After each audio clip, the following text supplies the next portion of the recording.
प्रेम से बोलिए श्री सद्गुरुदेव भगवान की जय।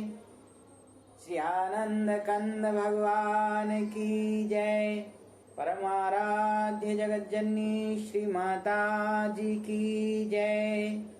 उमापति महादेव की जय। सियापति रामचंद्र जी की जय। बोलो भाई सब संतों की जय। शरणम शंकर हरि ओम। जय जय सिया राम। प्रभु प्रेमी भक्त आत्माओं,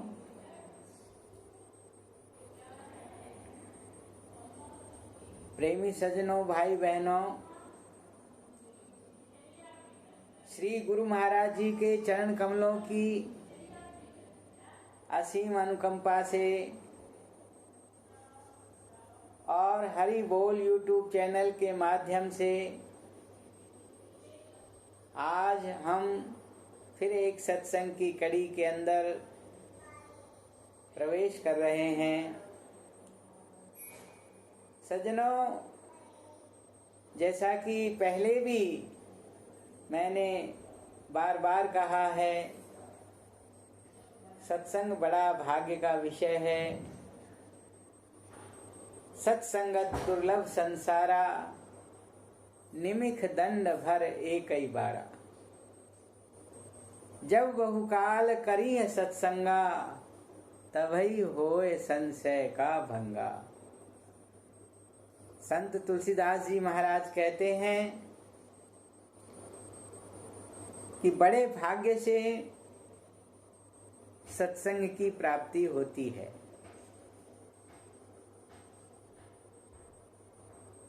सत्संग में हम क्या भूले, इस यहाँ आकर के इस जीवन में क्या हमें करना है, क्या हम कर रहे हैं, इस जीवन का उद्देश्य क्या है, इन सब बातों का विचार दिया जाता है। इसलिए सज्जनों, संतों ने शास्त्रों में कितनी अच्छी तरह से हमें समझाया। बिनु सत्संग विवेक न होई।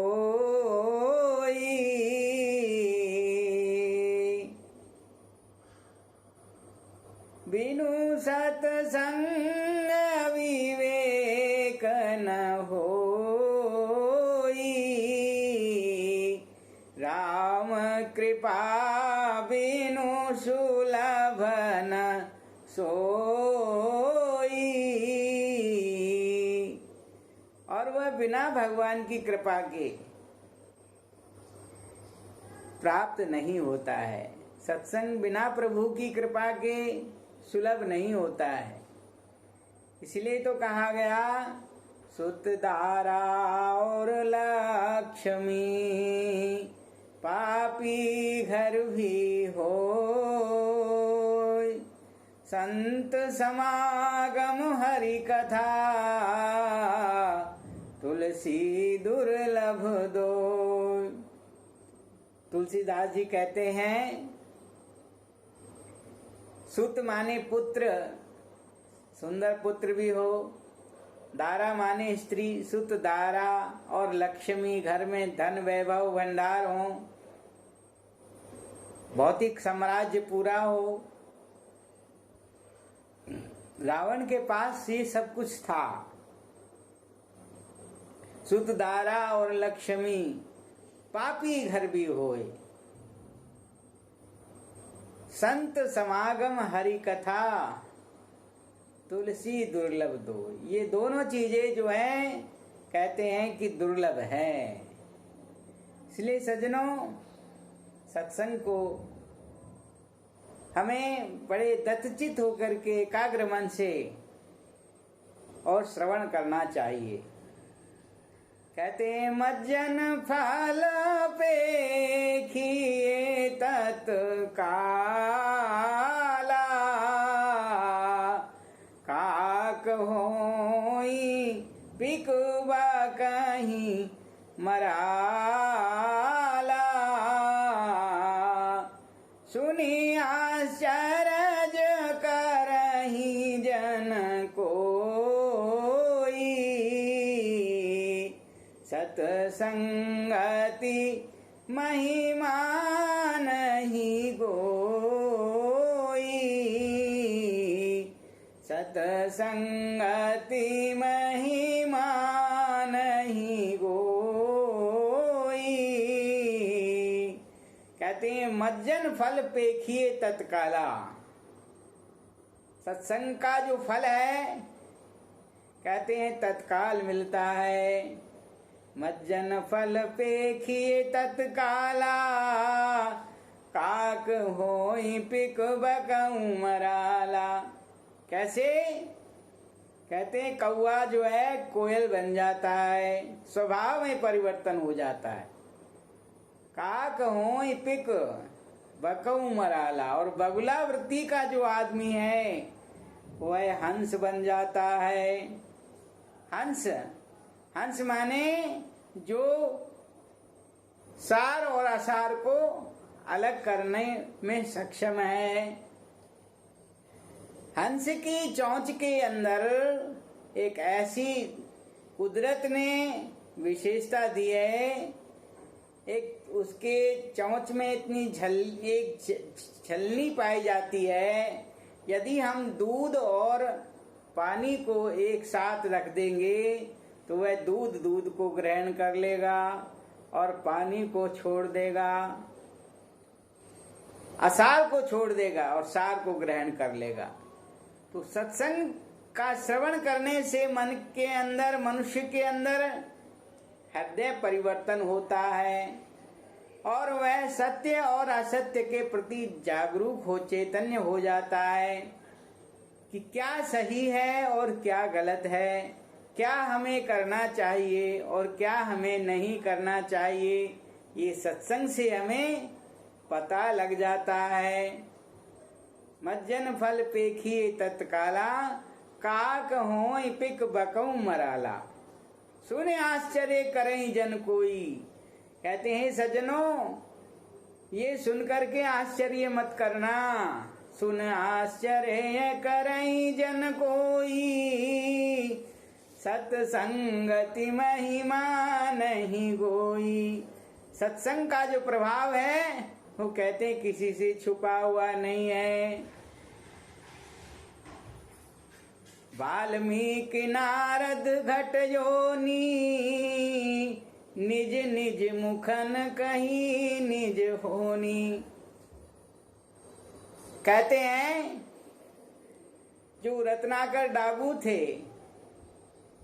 वाल्मीकि जो है, महर्षि वाल्मीकि जो पहले अपने पूर्व जीवन में एक भयंकर डाकू थे, खूंखार डाकू थे, और नारद जी के संसर्ग में आने से वो ब्रह्म ऋषि वाल्मीकि बन गए, जिन्होंने भगवान राम के आने से 10,000 साल पहले रामायण की रचना कर दी।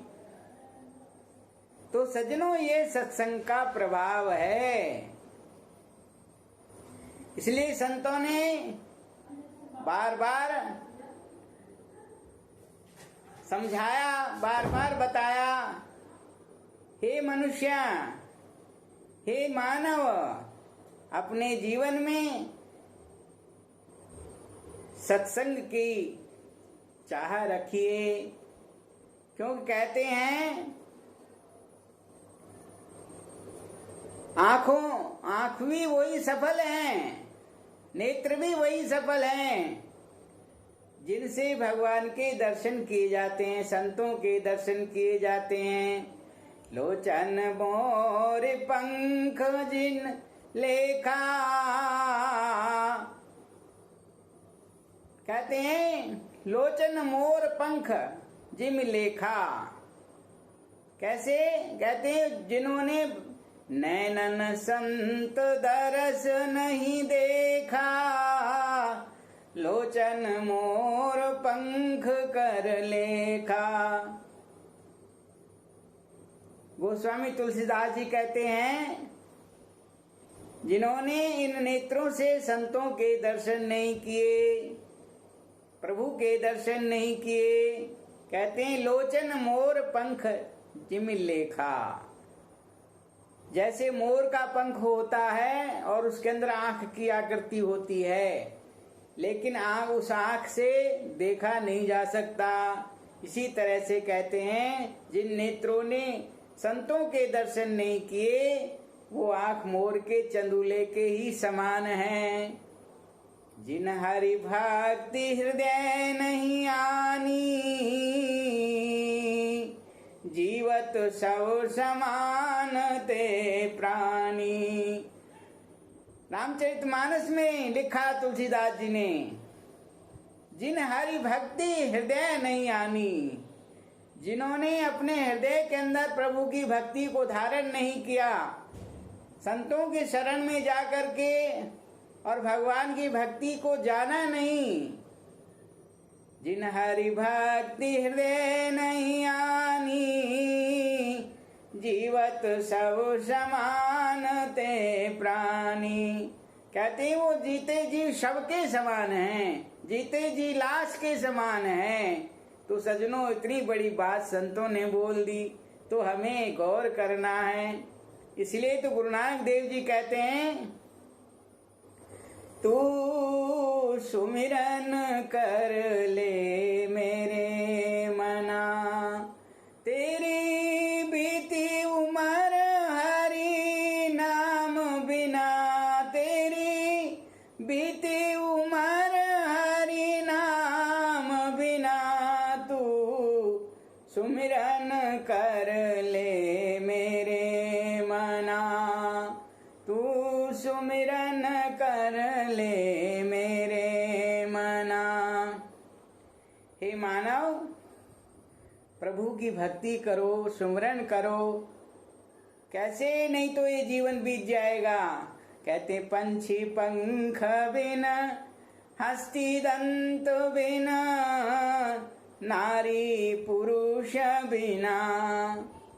जैसे पंछी है, जैसे कोई पक्षी होता है और उसके पंख नहीं हो, पंछी पंख बिन, हस्ती दंत बिन, हाथी दांत के बिना,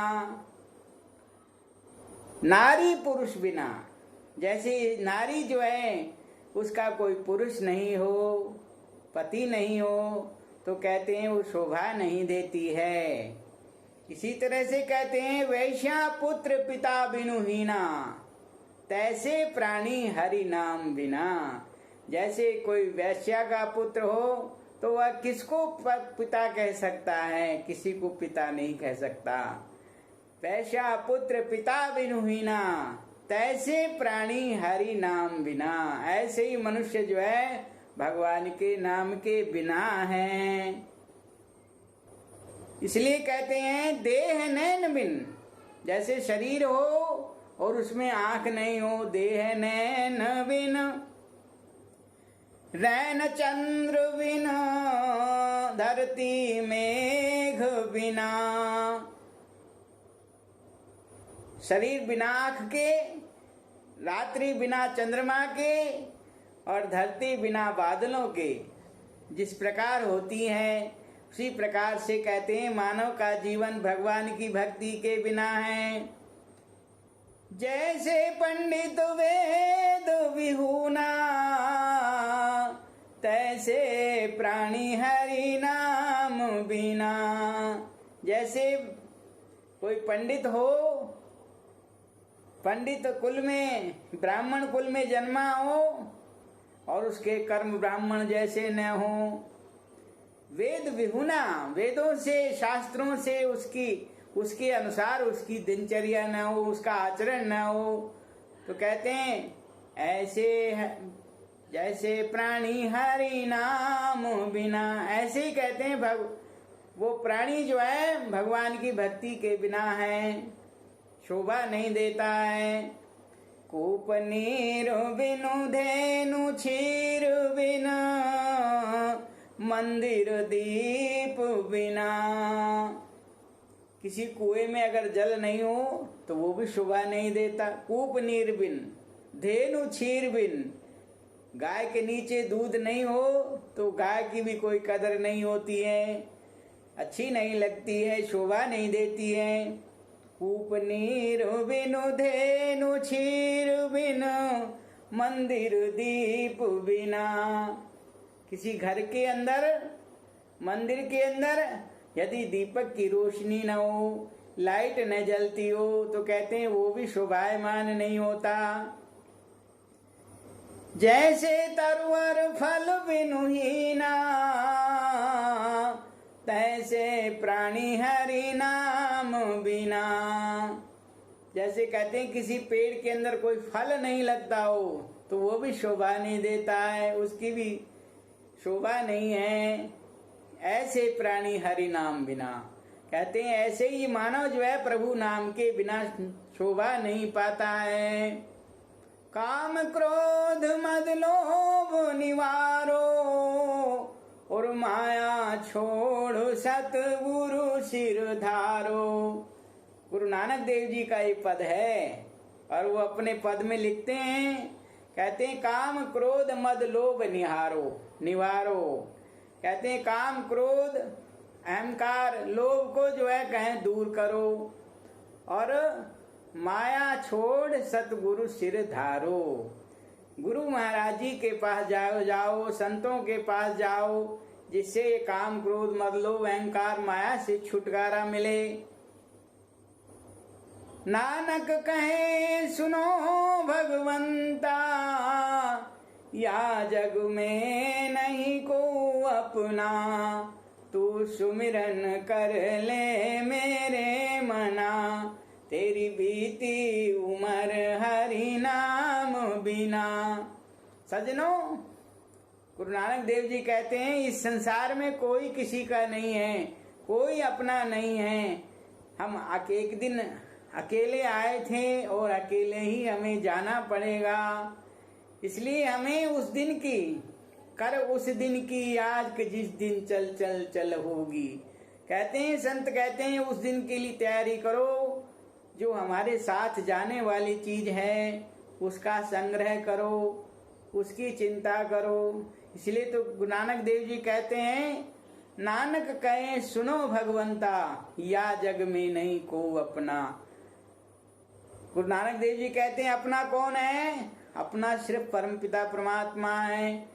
वो मालिक सबका एक है, जिसने हमें बनाया है, जिसने हमें जीवन दिया है, जिसने हमें श्वास, हमें इस जीवन में बेशकीमती श्वास दिए हैं, और हम उस श्वासों को लेकर के संसार में सारे कार्य कर रहे हैं, लेकिन उसकी याद को नहीं कर रहे हैं, उसका सुमरन भजन नहीं कर रहे हैं। तो कहते हैं सजनों, हमारी बात यह है, उत्तम कुल में जन्मिया, कर जो करनी न उत्तम होए, सुवर्ण कलश सुरा भरा, साधु निंदति सोए।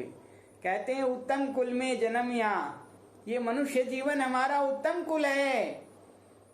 उत्तम कुल में जन्मिया, जो करनी न उत्तम होए। अगर हमारे कर्म अच्छे नहीं हुए तो कहते हैं जैसे सुवर्ण कलश सुरा भरा, जैसे सोने के कलश हो, उसके अंदर अगर शराब भर दी जाए तो कहते हैं वो शोभा नहीं पाती है, वो तो अमृत भरने योग्य है। इसीलिए सजनों, ये जो जीवन है इसमें प्रभु नाम, प्रभु भक्ति नाम का अमृत हमें पाना है, भरना है, तभी हमारा मानव जीवन सार्थक है।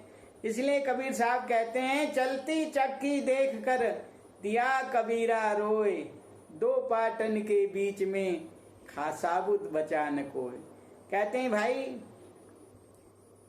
धरती और आकाश, इन दो पाटों के बीच में कहते हैं सारा संसार पीसा जा रहा है। लेकिन उनका पुत्र कमाल था, वो कमाल कहने लगा, चलती चाकी देख कर दिया कमाल ठटियाए, और जो किली से लग रहा ताको काल न खाए। कमाल कहने लगा। उनका जो पुत्र था, कहते हैं चलती चक्की देखकर कमाल जो है हंसने लगे। कबीर साहब ने हंसने का कारण पूछा तो बताते हैं, कहते हैं जो कीली से लग रहे ताको काल न खाए।